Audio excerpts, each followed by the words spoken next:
नमस्कार मित्रों, आज के इस वीडियो में एक बार फिर से आप सभी का बहुत बहुत हार्दिक स्वागत है। हम आशा करते हैं कि आप सभी स्वस्थ होंगे, मस्त होंगे और पूरी तरह से अपनी तैयारी में व्यस्त होंगे।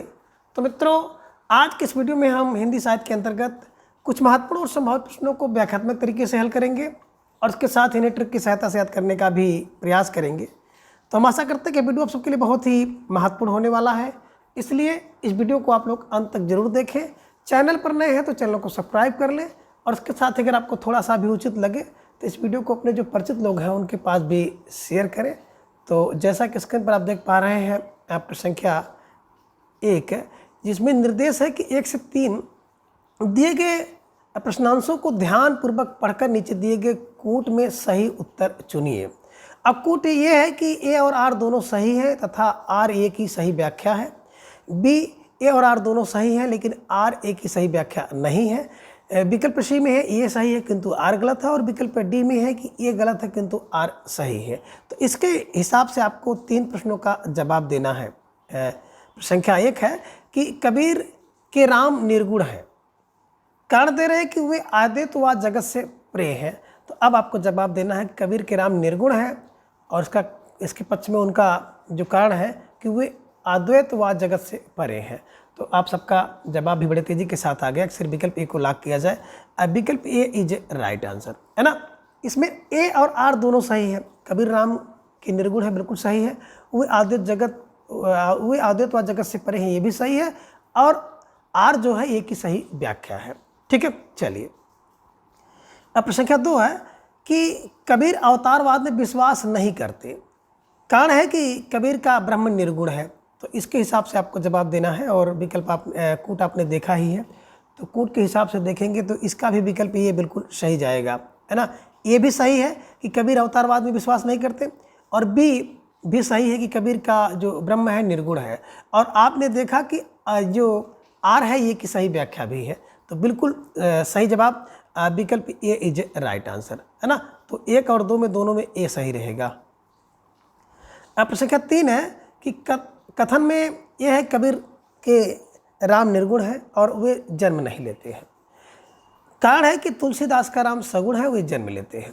तो इसके हिसाब से आपको जवाब देना था। तो ढेर सारे भाई बहनों का जवाब भी आ गया। सिर्फ विकल्प भी को लॉक किया जाए। ए और आर दोनों सही हैं लेकिन आर ए की सही व्याख्या नहीं है।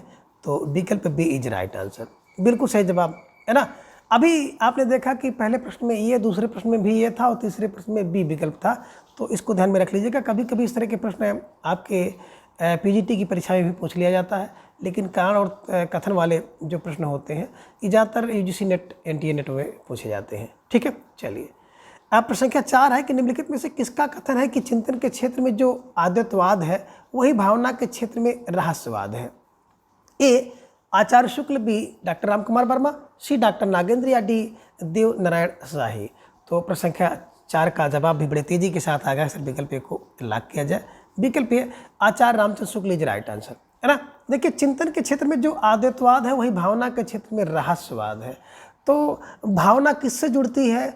भावना राम से जुड़ती है। तो राम फॉर रामचंद्र शुक्ल जी को ध्यान में आप लोग रख लीजिएगा। ठीक है, चलिए प्रश्न संख्या 5 है कि रहस्यवाद के संबंध में कौन सा कथन असत्य है? ए, रहस्यवाद का संबंध निर्गुण निराकार रूप से है। बी, जीवात्मा जब परमात्मा से संबंध जोड़ती है तो वह भावनात्मक होता है।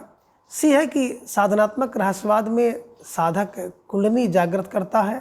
और डी है कबीर रहस्यवादी कवि नहीं है। तो अब प्रश्न संख्या 5 का जवाब भी आ गया। अक्सर विकल्प डी को लॉक किया जाए। कबीर रहस्यवादी कवि नहीं है, ये गलत है, बल्कि कबीर रहस्यवादी कवि हैं, ये ध्यान में रखना था। ये में आप देख रहे हैं कि रहस्यवाद का संबंध बिल्कुल निर्गुण निराकार से एकदम सत्य है। जीवात्मा जब परमात्मा से संबंध जोड़ती है तो भावनात्मक होता है, ये भी सही है। और साधनात्मक रहस्यवाद में साधक कुंडली जागृत करता है, ये भी सही है। ठीक है, चलिए अब प्रश्न संख्या 6 है कि असत्य कथन चुने। इनमें से आप देखेंगे तो एक कथन असत्य है और जो कथन असत्य है उसी का चयन आपको करना है। तो ये है कि कबीर में साधनात्मक रहस्यवाद अधिक है। बी है कि कबीर रहस्यवाद और रहस्यवाद पर हठयोगियों व सिद्धों का प्रभाव है। और सी है कबीर के राम घटघटवासी हैं। और डी है कबीर की ईश्वर संबंधी धारणा विशिष्टाद्वैत पर आधारित है। तो बिल्कुल सही जवाब जिन भाई बहनों ने विकल्प डी का दिया है ना, निश्चित रूप से आप सब बधाई के पात्र हैं और सही जवाब है। ये विशिष्टाद्वैत से संबंधित नहीं है, विशिष्टाद्वैत से सूरदास थे, इधर में आप रखिएगा, ठीक, तुलसीदास थे, ठीक। प्रश्न के साथ है कि असत्य कथन चुने। ये कबीर मूर्त पूजा के समर्थक थे, बी कबीर वाद्याचार के विरोधी थे, सी है कि कबीर के राम आजन्मा है, और डी है कबीर ब्रह्म की आराधना स्वयं को दुल्हन मानकर करते हैं। तो हर व्यक्ति समझ गया ना कि इसमें बहुत कुछ आपको दिमाग नहीं लगाना है, विकल्प ए पे जाना है। कबीर मूर्त पूजा के समर्थक नहीं थे बल्कि मूर्त पूजा के विरोधी थे, ये ध्यान में आप रखिएगा, ठीक है। चलिए प्रश्न संख्या 8 है, ये कथन है कि कबीर आज भी प्रासंगिक है। इसके प्रति कारण है कि समस्याएं आज भी वैसे ही व्याप्त हैं जैसे कबीर के समय में थी। आउटपुट के हिसाब से आपको जवाब देना है। ये है कि ए और आर दोनों सही है तथा आर ए की सही व्याख्या है, बी ए और आर दोनों सही है किंतु आर ए की सही व्याख्या नहीं है, सी है ए सही है किंतु आर गलत है, और डी कह रहे हैं कि ये गलत है किंतु आर सही है। तो प्रश्न संख्या 8 का जवाब दिया गया सर, विकल्प को लॉक किया जाए, है ना। आज कबीर आज भी प्रासंगिक है, बिल्कुल सही है। आज की समस्याएं आज भी वैसी की व्याप्त है जैसे कबीर के समय में, बिल्कुल सही है। और जो आर ए की सही व्याख्या है, बिल्कुल सही, विकल्प ए इज राइट आंसर। अब प्रश्न संख्या 9 है कि सूची 1 को सूची 2 के साथ मिलान करना है। सूची 1 में आप देख रहे हैं कि अलंकार से संबंधित पंक्ति है, और सूची 2 में आप देख रहे हैं कि उससे संबंधित अलंकार कौन सा होगा। एक ही बात करें तो ये में आपके सामने दिखाई दे रहा है, काहिर नलनी तू कुमिलानी, सामने अन्योक्ति अलंकार, संत न छोड़े संतई, सामने दृष्टांत अलंकार, पानी केरा बुदबुदा अनुप्रास अलंकार, और केशव कहीं न जाए का कहिए उपमा अलंकार। तो इसके हिसाब से जब आप मिलाएंगे तो देखेंगे कि, है ना, 1 2 काहिर नलनी तू कुमिलानी, नलनी माने कमलनी के माध्यम से अन्योक्ति कही गई है ना। संत न छाड़े संतई बिल्कुल दृष्टांत अलंकार है, और पानी केरा बुदबुदा की बात करते हैं तो ये उपमा अलंकार है, और केशव कहीं न जाए का कहिए अनुप्रास अलंकार है। तो 1 2 4 3 विकल्प बी इज राइट आंसर। जिन भाई बहनों ने विकल्प बी का चुनाव किया था बिल्कुल सही जवाब, बेहद तैयारी आप सबके यहाँ पर दिख रही है। प्रश्न संख्या 10 है कि कबीर ने इड़ा पिंगला नाड़ियों के प्रतीक के रूप में किसका प्रयोग किया है। ये कह रहे हैं गंगा जमुना का, बी गंगा गोमती का, सी गंगा गंगोत्री का, और डी इनमें से कोई नहीं। तो 10 का जवाब भी आ गया, अक्सर विकल्प बी को लॉक किया जाए, है ना, Ganga Gomti is right answer. इधर में रखिएगा, ईड़ा पिंगला नाड़ियों का प्रतीक रूप अगर देखा जाए तो गंगा और गोमती को माने हैं, गंगो, ठीक। प्रश्न संख्या 11 है कि किसका कथन है कि भाषा पर कबीर का जबरदस्त अधिकार था। वे बाणी के डिक्टेटर थे। डॉक्टर राम कुमार वर्मा, डॉक्टर नागेंद्र, हजारी प्रसाद द्विवेदी, या उपरोक्त में से कोई नहीं। तो ढेर सारे भाई बहनों का जवाब आ गया सर, विकल्प उसी को लॉक किया जाए, है ना। वो बाणी के डिक्टेटर थे। डिक्टेटर मतलब होता है जो तानाशाह हो, जिसकी बाणी पर कोई नियंत्रण ना हो, चाहे जिसको चाहे जो बात कह दे। तो बस यही दिमाग में रख लीजिएगा, जब आपको कोई 1000 बात सुना दे, छोटी सी गलती किए हो और आपको हजारों बात सुना दे, तो आप उसको कहेंगे बाणी का डिक्टेटर है। हजारी प्रसाद द्विवेदी को ध्यान में रखिएगा, कबीर दास जी के बारे में, इनकी भाषा के बारे में इन्हें बाणी का डिक्टेटर कहते हैं, ठीक है। चलिए अब प्रश्न संख्या 12 है कि किस विद्वान का मत है कि कबीर की भाषा का निर्माण करना टेढ़ी खीर है क्योंकि वह खिचड़ी है। खड़ी बोली पंजाबी, राजस्थानी, अरबी, फारसी आज अनेक भाषाओं का पुट भी उनकी पंक्तियों में चढ़ा हुआ है। ये आचार्य शुक्ल, बी डॉक्टर श्याम सुंदर दास, सी है कि डॉक्टर राम कुमार वर्मा, या डी में से कोई नहीं। तो 12 का जवाब बहुत बेहतर आया कि सर विकल्प बी को लॉक किया जाए, है ना। और मैंने आपको बताया था कि पंचमेल जो खिचड़ी होती है ना, बड़ी सुंदर होती है। तो सुंदर फार डॉक्टर श्याम सुंदर दास को रख लीजिएगा। कबीर दास की भाषा को क्या कहा है इन्होंने, है ना, कबीर दास की भाषा को इन्होंने पंचमेल खिचड़ी कहा है, और पंचमेल खिचड़ी भाषा सुंदर होती है, इधर में रख लीजिएगा। अब प्रश्न संख्या 13 है कि कबीर की भाषा थी, ये ब्रज भाषा, बी पंजाबी, सी अवधी, डी सदुक्कड़ी। तो इसके हिसाब से अगर आप देखेंगे तो सदुक्कड़ी भाषा है, और कबीर की भाषा को सदुक्कड़ी भाषा आचार्य रामचंद्र शुक्ल ने कहा है, ठीक है। चलिए प्रश्न संख्या 14 है कि पद्मावत के रचनाकार इनमें से कौन है। ये कबीर, बी सूरदास, सी जायसी, डी तुलसीदास। तो हर कोई जान रहा है कि सर विकल्प को लॉक किया जाए। जायसी 1540 ईस्वी में, पद्मावत की रचना किए हैं, जिसमें कुल 57 खंड है। ठीक। प्रश्न संख्या 15 है कि निम्नलिखित में से कौन सा एक रहस्यवादी कवि नहीं है? ये जायसी, बी कबीर, सी सूर, डी तुलसी। तो 15 का जवाब आ गया। अक्सर विकल्प डी को लॉक किया जाए। विकल्प D Tulsidas is right answer. ये रहस्यवादी नहीं है। प्रश्न संख्या 16 है कि कबीर सूफी मत में ईश्वर की भावना स्त्री रूप में की गई है, कथन किसका है ना? सूफी मत में ईश्वर की भावना स्त्री रूप में की गई है, कथन किसका है? A doctor Ram Kumar Verma, B doctor Nagendra, C Acharya Hazari Prasad Dwivedi, D में से कोई नहीं। तो अब 16 का जवाब आ गया कि सर विकल्प ए को लॉक किया जाए। विकल्प A doctor Ram Kumar Verma is right answer. सूफी मत में ईश्वर की भावना स्त्री के रूप में की गई है, डॉक्टर राम कुमार। ठीक है। अब प्रश्न संख्या 17 है कि असत्य कथन चुने। यह है कि जायसी का पद्मावत प्रेमाख्यानक काव्य है। बी है कि यह सूफी प्रेम पद्धति पर आधारित है। सी है कि इसमें लौकिक प्रेम के माध्यम से अलौकिक प्रेम की वंजना की गई है। और डी है पद्मावत में विरह दशा से पद्मावती पीड़ित थी। तो 17 का जवाब भी आ गया। अक्सर विकल्प डी को लॉक किया जाए। पद्मावत में विरह दशा से पीड़ित है कौन? पद्मावती। विकल्प डी इज राइट आंसर। ठीक, यह सत्य है, बल्कि नागवती पीड़ित थी।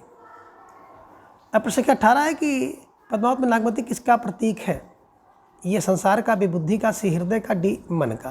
तो अब आपका जवाब आ गया कि जो पद्मावत है ना, पद्मावत में जो नागवती है संसार का प्रतीक है, ध्यान में रख लीजिएगा। ठीक।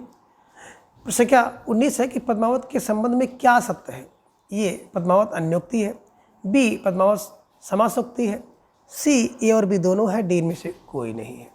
तो देखें पद्मावत जो है ना वो समासोक्ति है। विकल्प बी इज राइट आंसर। जिन भाई बहनों ने विकल्प बी का चुनाव किया था, अब बिल्कुल सही जवाब बेहद तैयारी आप सबको यहाँ पर दिख रही है। ठीक है, चलिए। प्रश्न संख्या 20 है कि पद्मावत में दिल्ली किसका प्रतीक है ना? ये कह रहे हैं परलोक का, बिलोक का, सलाउद्दीन का, डी में से कोई नहीं। तो विकल्प ये परलोक का, जो दिल्ली है ना वो विकल्प ये परलोक का प्रतीक है, ध्यान में रख लीजिएगा। अब प्रश्न संख्या 21 है कि किस रस को रसों का राजा कहा जाता है? तो आपको जवाब देना है कि किस रस को रसों का राजा कहा जाता है। ये वीर रस, बी श्रृंगार रस, सी हास्य रस, डी गौड़ रस। तो हर कोई जान रहा है कि विकल्प बी श्रृंगार रस को रसों का राजा कहा जाता है। ठीक है, चलिए। प्रश्न संख्या 22 है कि सूरदास किस रस का कोना कोना झांका है ना? तो ये श्रृंगार का, विवासल रस का, सिकेड़ू का, डी इनमें से कोई नहीं। तो हर कोई जान रहा है कि सूरदास जी ने के विषय में आचार्य रामचंद्र शुक्ल जी ने कहा है कि सूरदास जी ने जो है बासल रस का कोना कोना झांका है। विकल्प बी बासल रस इज राइट आंसर। ठीक है, किसने कहा है? आचार्य रामचंद्र शुक्ल जी ने कहा। अब प्रश्न संख्या 23 है कि भ्रमर गीत प्रसंग वाग विदग्धता से भरा है। कारण है कि गोपिकाएं बड़ी चतुराई से अपनी विरह दशा का निरूपण करती हुई कृष्ण के हृदय में कौड़ा जगाती हैं। तो इससे संबंधित कूट नीचे आपको दिया है कि ए और आर दोनों सही है और आर ए की सही व्याख्या है। बी है कि ए और आर दोनों सही है किंतु आर ए की सही व्याख्या नहीं है। सी है कि ये सही है किंतु आर गलत है। और डी है ये गलत है किंतु आर सही है। तो अब 23 का जवाब आपका आना चाहिए और ढेर सारे भाई बहनों का जवाब आ गया सर ए और आर दोनों सही है और आर ए की सही व्याख्या है। विकल्प ए इज राइट आंसर।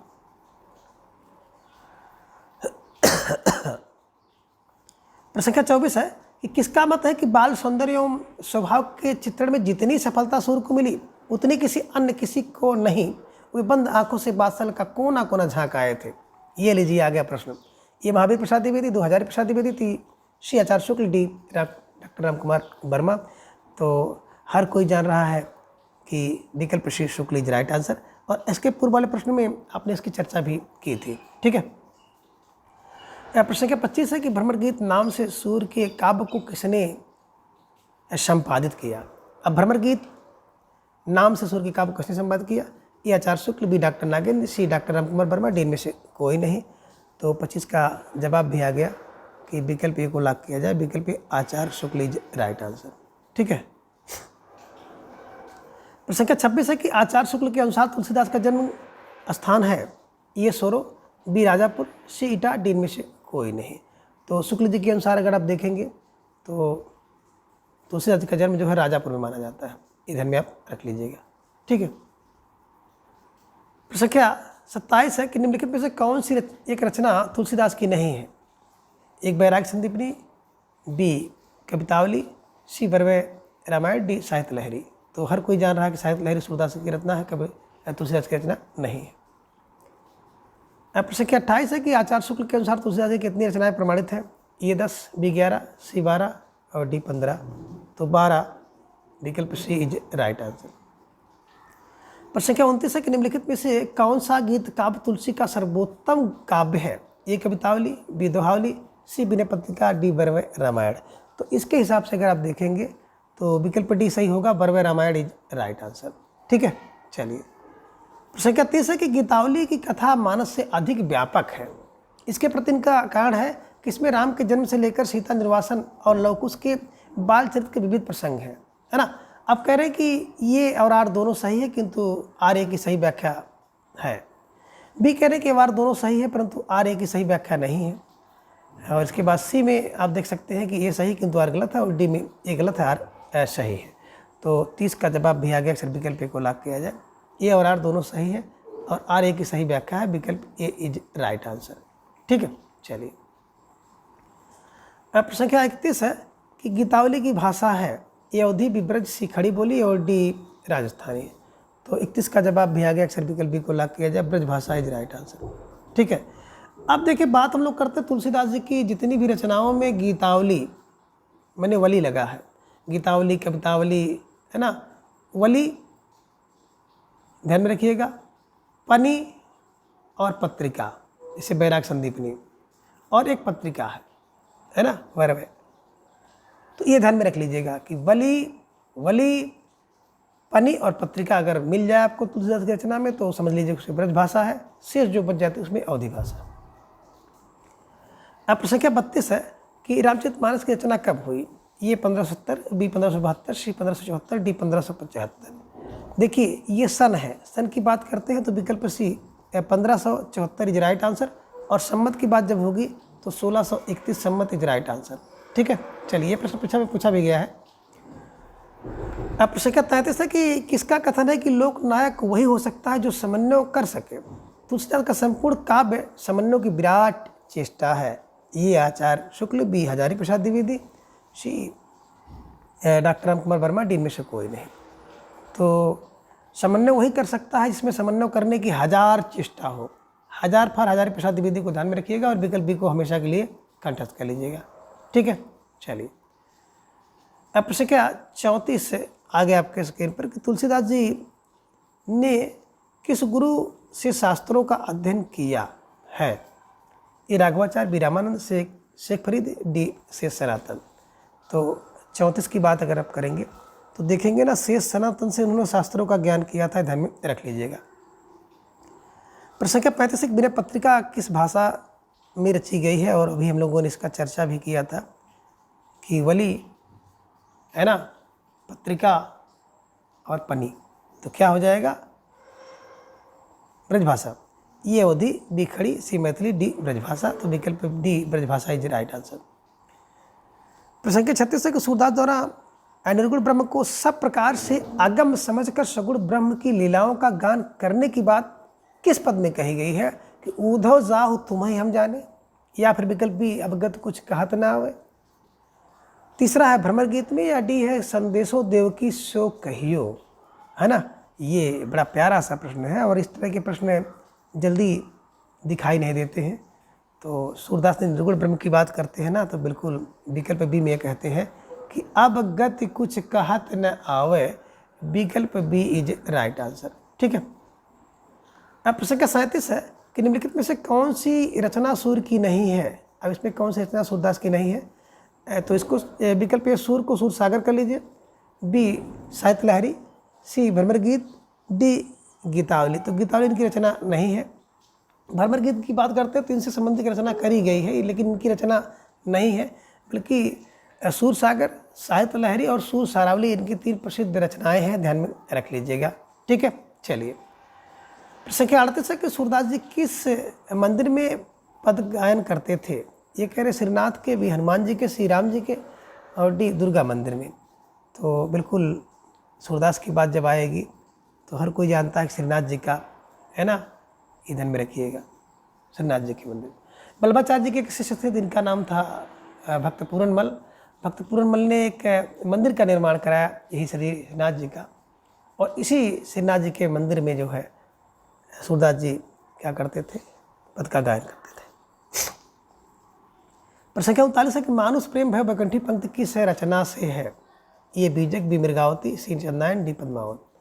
तो मानुष प्रेम भय बैकुंठी सब लोग जानते हैं कि विकल्प डी पद्मावत 1540 में जयसी दौरान की रचना है, वहाँ से लिया गया। प्रश्न संख्या 40 का क्रम बताइए। ये में तुलसीदास कबीरदास जायसी सूर, बी में कबीर सूर जायसी और तुलसीदास, डी में है कबीरदास तुलसीदास सूरदास और जायसी, डी में जायसी कबीर सूर तुलसी। सॉरी मित्रों, इसके हिसाब से देखेंगे तो विकल्प भी सही होगा, कबीर सूर जायसी तुलसी। ठीक है, विकल्प बी इज राइट। आप प्रश्न संख्या 41 असंगत विकल्प चुने। कह रहे कौन किसके गुरु सही नहीं होंगे? तुलसीदास के नरहरनंद, रामानंद तुलसीदास के, और विद्यापति सूरदास के, और सूरदास गोकुलदास के। तो इसके हिसाब से देखेंगे तो कह रहे असंगत कौन है? तो तुलसीदास के नरहरनंद है, ये सही होगा। रामानंद तो किसी रूप में तुलसीदास गुरु जी के कहे जा सकते हैं, तो ये एक और दो विकल्प के हिसाब से देखेंगे तो 1-2 सही होगा, लेकिन 3-4 की बात आती है तो 3-4 इसमें है नहीं। तो इस प्रश्न को आप लोग बिल्कुल रैंक कर लीजिए, है ना। इस तरह के ढेर सारे प्रश्न आपकी जो भी मार्केट में पुस्तकें उपलब्ध हैं उसमें कमियां हैं, और वो कमियां किसी भी स्तर पर हो सकती हैं। ठीक है। आप प्रश्न संख्या 42 है कि सुमिलित कीजिए। अब सुमिलित करना है, सूची 1 में रचना है, सूची 2 में रचनाकार है। पार्वती मंगल सामने तुलसीदास, बीजक सामने कबीरदास, साहित्य लहरी सूरदास, अखरावट जायती। तो बिल्कुल कोड को देखेंगे तो विकल्प ये 1, 2, 3, 4 इज राइट आंसर। विकल्प को आप लोग बिल्कुल सही कर लें। सॉरी मित्रों। प्रश्न संख्या 43 है कि निर्गुण कौन देश को वासी पंक्ति किसकी है? ये सूरदास बी बल्लभाचार्य, सी जयदेव, डी कबीरदास। तो 43 का जवाब भी आ गया कि निर्गुण कौन देश के वासु, ये सूरदास जी की पंक्ति है। विकल्प ये इज राइट आंसर। प्रश्न संख्या 44 है कि आदि अंत कथा अहै लिख भाषा चौपाई है, पंक्ति के रचनाकार कौन है? ये कबीरदास, बी मंझन, सी जायसी, डी तुलसीदास। तो विकल्प सी जायसी इज राइट आंसर। प्रश्न संख्या 45 है कि का भाषा का संस्कृत प्रेम चाहिए सांच, पंक्ति के रचनाकार कौन है? कि का भाषा का संस्कृत प्रेम चाहिए सांच, पंक्ति के रचनाकार कौन है? ये तुलसीदास, बी कबीरदास, सी जायसी, डी सूरदास। तो विकल्प ये जो है तुलसीदास इज राइट आंसर।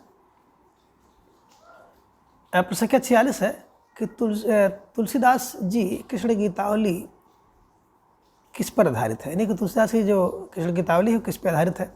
ये किस पर? बी राम पर, सी सीता पर, डी में से कोई नहीं। तो अब आपको जवाब देना है कि तुलसीदास की जो गीतावली है ना वो श्री कृष्ण पर आधारित है। विकल्प ए इज राइट आंसर। प्रश्न संख्या 47 है कि कबीरदास का जन्म काल माना जाता है।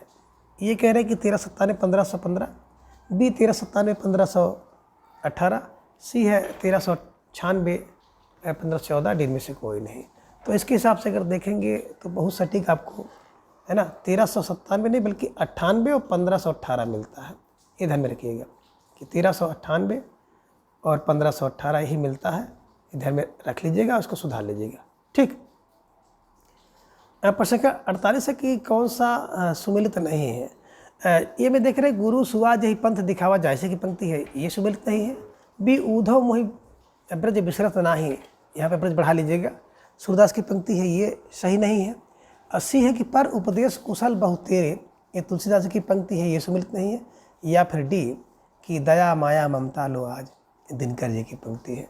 तो कौन इसमें सुमिलित नहीं है? 48 में विकल्प डी की बात करेंगे तो ये देखिए दिनकर जी की पंक्ति नहीं है, ध्यान में रख लीजिएगा। बाकी तीनों सही है। ठीक। प्रश्न संख्या 49 है कि दुलही राम सी दुलहीरी पंक्ति किस ग्रंथ से है? ये कह रहे हैं कि गीतावली से, बी कवितावली से, सी रामचरितमानस से, डी इनमें से कोई नहीं। तो 49 का जवाब भी आ गया, अक्सर विकल्प ए को लॉक किया जाए, है ना, गीतावली इज राइट आंसर। प्रश्न संख्या 50 है कि सूरदास के दृष्टिकूट पद किस ग्रंथ में है? ये सूरसागर, बी साहित्य लहरी, सी सूरसारावली या डी भ्रमर गीत सार। तो 50 का जवाब बड़े तेजी के साथ आ गया कि सूरदास के जो दृष्टिकूट है ना, दृष्टिकूट पदों का संकलन विकल्प बी साहित्य लहरी में। अब देखिए जिसमें साहित्य लहर लेगा उसी में दृष्टिकूट पद होगा, ऐसे कुछ क्लू बना करके इसको आप लोग अपने दिमाग में रख लीजिएगा। तो मित्रों आज के इस वीडियो में बस इतना। अगली वीडियो में हम इसी तरह से कुछ नए प्रश्नों के साथ उपस्थित होंगे। तब तक के लिए आप सभी अपना बेहद ख्याल रखें, अपना अधिक से अधिक समय अपने अध्ययन पर लगाएं, अपना प्रेम स्नेह विश्वास इस तरह से चैनल पर बनाए रखें। धन्यवाद, नमस्कार, बाय बाय।